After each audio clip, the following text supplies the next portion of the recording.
Hey, welcome back to another Warhammer Armies Project Army book review slash first impressions. What do I think about the Orcs and Goblins book? Okay, so if you don't know how I'm going to run the series, these are going to be short videos as I go through a review, but more of a first impressions, gut feelings about an army book, and then I hope to come back to these reviews in about 6 months, maybe a year, and do the full hour, go through every bit by bit review and see if I agree with my gut first impressions. Orcs and Goblins, Warhammer Armies Project. I expected a buff for this book and didn't get it. That being said, I've had the most fun playing with this book. It is largely untouched. It has all of the Age of Sigmar, Orc, Ironjaw, War Clan type stuff added in. I haven't read much of any of it. I've actually seen had a bit of a conversation about some of the models that got added from the Age of Sigmar line, and they're pretty powerful, but I'm more looking at this from my personal collection that I already own. Okay, Animosity got slightly touched, not in a more of a lateral way. It's not any better, it's not any worse. It's the one army with a negative with their army special rule. I wouldn't have wanted to make it a buff, so I did not want to change there. Or let me rephrase that. I did not want that change to be a non-negative for the army, and that wasn't changed. So I was very happy about that. I was always worried that animosity could be changed to give you an advantage. I didn't want that. I love that they have their own miscast table. I personally have not read all of the results in the miscast table intentionally because I think it's kind of fun to just kind of roll and see what you get. Chopper rules is the same as as before as 8th edition. However, the core rules of the army of the game now allows you to parry with two hand weapons. However, Choppas disallows that. You cannot parry with the chopper rule. I don't know if that was necessary. I'm not sure why that was added. It's not something hugely to complain about, I guess. But yeah, that was a little bit of an interesting thing. Now, this book has been, as I said, largely untouched, and it was a below average, almost mediocre army in Warhammer 8th edition, where it had pretty much one play style that was competitive is not the right word, but viable. It's a lot of war machines and savage orcs as your only core, and that I was hoping would be changed, and it wasn't. Savage orcs are still your only viable core, and you to do well you have to bring a lot of war machines. Orcs amongst both game systems, Warhammer 40k or in Fantasy, there's always a shooting army. I'm not happy about that, but also I can say I'm not happy about that, and then freely admit I have more fun with this book than anything else. I freaking love the Orcs. Okay, I'm gonna scroll down. We have a bunch of new Lords of Magic. That's really cool. A lot of work in there. I really dig those. Big positive. Um, the a combo I find to be really strong in this book is the double doing doodads. Double doing doodads. I'm not sure if the magic item is in this book or in the magic supplement. Either way, it's a arcane item that allows your wizard to cast the same spell twice in a magic phase. When you mix that with the Wah spell, it is real good. So I'm just scrolling off screen here trying to get to the next section I want to talk about, which is that exact stuff. Anyway, the Wah spell.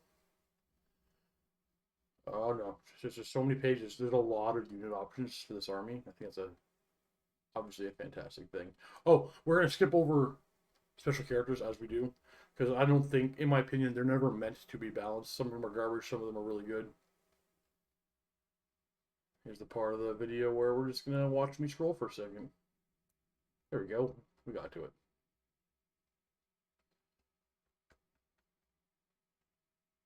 Yeah, so the double doom does is the magic supplements. It's not here in this book. Either way, really cool magic item. And then looking at the Wah spell, I'm going to go over to it. It's the 5th spell. It's a 13 plus to cast. It's an augment spell that targets all friendly orc units of any type with 5 or more mauls within 6 inches. This target Oh, sorry. The target units will immediately make a move using the random movement 2d6 special rule towards the nearest enemy within line of sight. If no enemy units are within line of sight, they will move directly forward instead. So this is, I do have a question about this. I wonder if I just maybe can't find the answer, but it doesn't clearly define line of sight for a unit. It doesn't say it comes. Maybe it does. So bear with me if I'm very wrong with the next few seconds. Can you draw line of sight from a model? Okay, line of sight must come from your front arc. That's what says line of sight.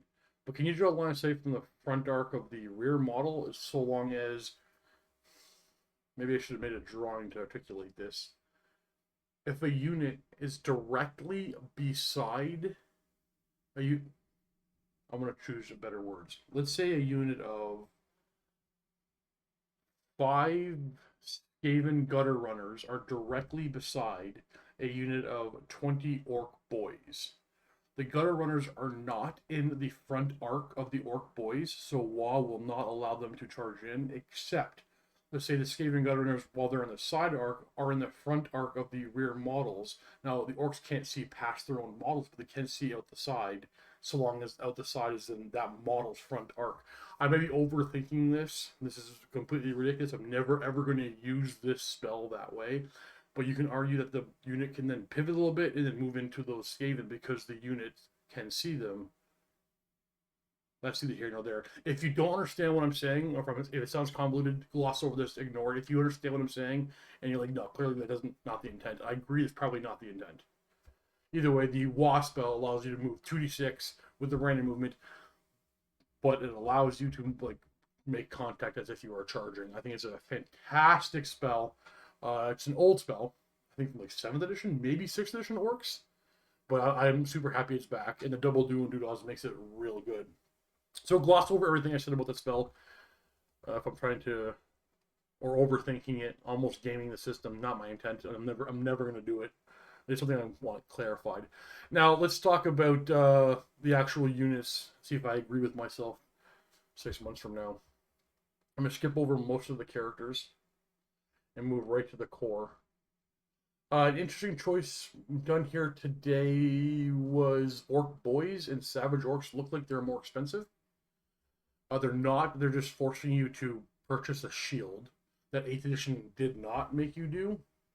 Now the Orc Boys, we're always going to buy that shield or trade it for an additional hand weapon, which is free. So ultimately their point cost hasn't changed.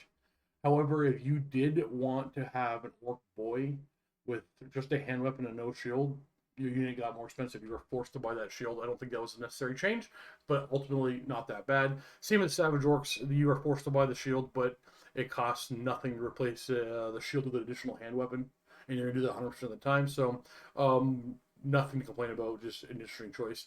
Now, the Orc Boys. I'm not advocating for a point cost reduction. I don't know if that's necessarily the case. I just they don't work. They just don't work. They lose combat to things that are even typically cheaper than them. Yeah, it's a close combat. It's not a close combat. It's not a close combat army. I remember that, Steve. It's not a close combat army. But this close combat unit just doesn't get work done. They're just uninteresting and has no value to bring. I've seen multiple people make the claim that orcs should be allowed to use the horde rule. I would not want that. I'm happy horde is gone from this game, but the loss of the horde rule has it makes the orc boy just not. I don't know. I have no suggestions on. Let's see in 6 months if I still agree that the orc boy is trash and it needs some sort of buff. Savage Orcs are still your best. Goblins. I wish the Goblin model was still available to buy, but for most talking Night Goblins, Night Goblins got equipment changes. You can have light armor and shields on them now. Huge buff, huge. I'm very happy with that change. Netters are different. Better or worse, I don't know. Different.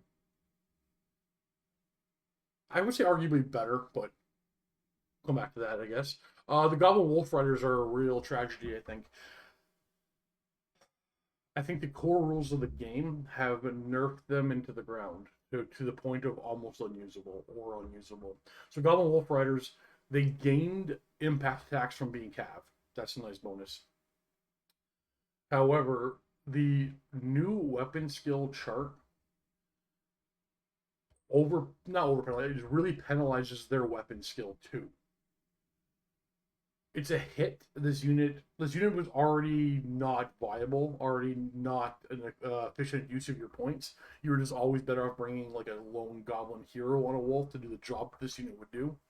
This unit, I can't see the value of the goblin wolf rider unit whatsoever. Comment below if you have a use for them. They can't even reliably um take out enemy war machines.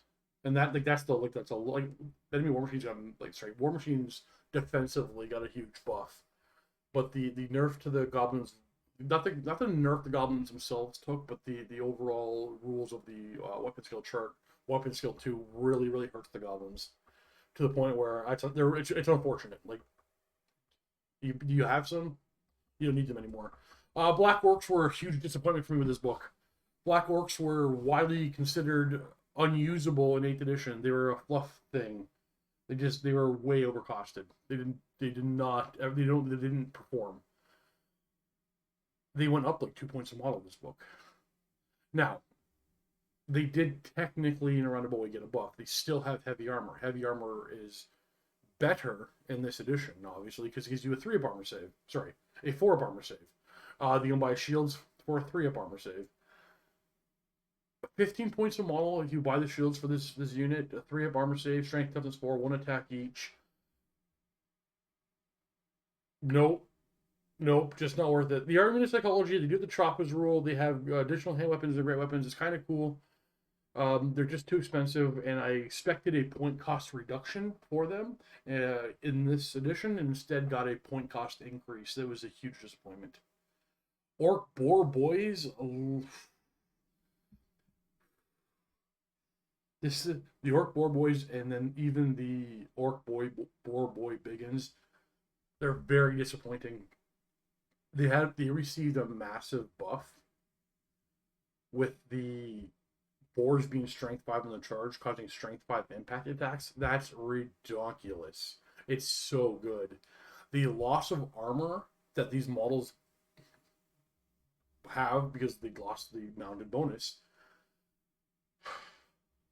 they die way too fast in missile fire. They don't perform. They don't do well in combat. Oh, that's the Orc boy. That's the Orc theme. They don't perform well in close combat. You're just stuck to goblins, shenanigans, and war machines. The boar boys. The frustrating thing with these boar boys, I don't have a suggestion how to fix them because their point costs. You look at what you're getting in their stats. It seems appropriate. Like it's hard to say they are overcosted in points. They just do not perform. Orc boar boys, massive buff of the impact attack stuff, but they just rarely get to use it. Chariot's still nice. Goblin Wolf Chariot's still nice. Spirit Check took a massive buff. Rock Lobster took a buff. A bunch of squig stuff I need to work with. Yeah. I heard a lot of talk about trolls taking a massive nerf. I'm not seeing it. I think they're fine. I think you can argue that trolls have got a massive buff. Because of the rule changes from 8th edition to Armies Project with the Horde and Steadfast all being changed, the weight of attacks units generally have lost weight of attacks over from 8th edition. Not monstrous infantry. I think trolls are not bad. I think trolls are in a fantastic spot, and I'm wondering why people like to complain that they are not. They took a nerf and they're garbage now. I'm not seeing it. I think the only reason why I don't bring them is I don't have them. I think they are amazing and arguably too good. Am I missing something? Trolls love I think big buffs. Doom Diver. You only bring one. Understandable. Pump Wagon, only bring one. I only have one. That's okay. Mangler Squigs were interesting. Because you only bring one, I was really disappointed at first. But then I saw they got 6 wounds now. They're gonna get shot to death, but they're 100 points, so bring one. Did they get better? Did they get worse? I would say maybe better with the extra wounds, but again, they're still going to get shot to death. The shooting got massively buffed in the Armies project, so they're likely to get shot to death, but at least something else isn't getting shot. So I'm happy for you to shoot at my Mangler's Wig. I think the last unit to talk about is, oh, this is a long video, is the giant. Man, the giant gained a +1 toughness.